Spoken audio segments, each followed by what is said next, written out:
Hey, what's up mga kabunog? For today's video mga kabunog, good morning sa lahat dyan. At dito naman po tayo mga kabunog sa ating YouTube channel, Bunog Official Vlog po mga kabunog.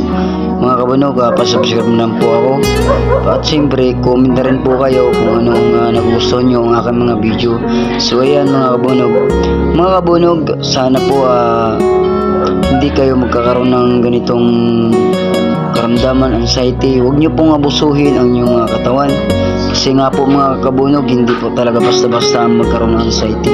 Katulad ko mga kabunog, nakikita mo yung video ko, ako yung naghihiwa ng pakwan na sobrang payat ko na po. Ang dating halos 70 kilos ako kasi nagtimbang ako ng ng 67. Ngayon nagiging 55 lang yata ako, 56 yan naglalaro na lang po ganyan. Napakalaki na po ng list.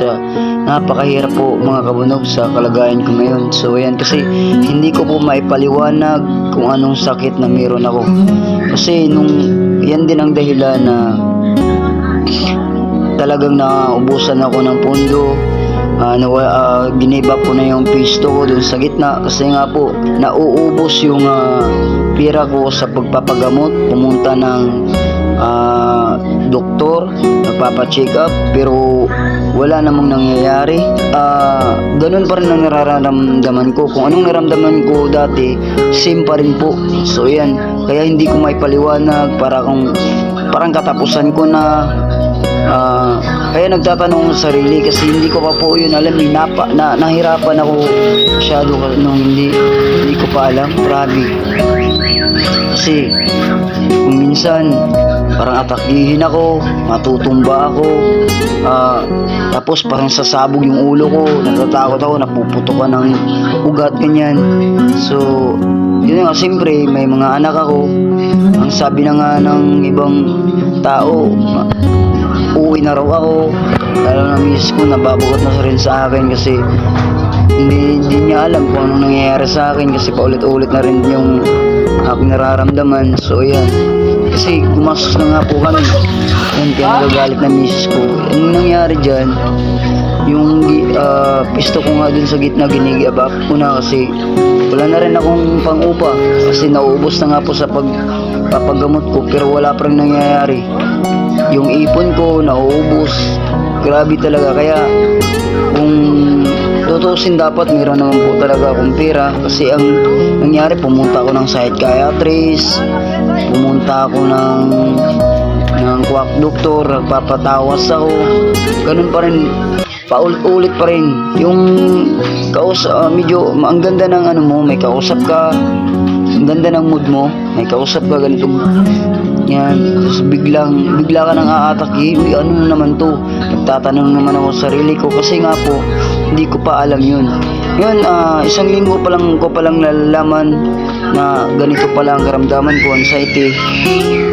Napakahirap, lalo na kung hindi ka makatulog. Yan, hindi ka makatulog kasi nga po siyempre mag-overthink yung isip mo. So ayan, napakahirap po. So sana po yung itong video ito, pa-share na rin na lang ako para po din po tayo makatulong sa ma-aware din yung mga tao na hindi magiging abuso sa katawan. Kasi ito sa akin, kasi dahil nga sa aking pagpursige na maghanap buhay, halos lang hindi magpapahinga, iniisip na lang na sige, pinipilit ko pa rin pumunta ng palengke. Gutom na ako, hindi ako kumakain, kasi nga po pumupunta ko ng palengke, pag uwi ko gutom na ako, kumbaga pasma ba, kasi nagkaroon din po kasi ng overfatigue.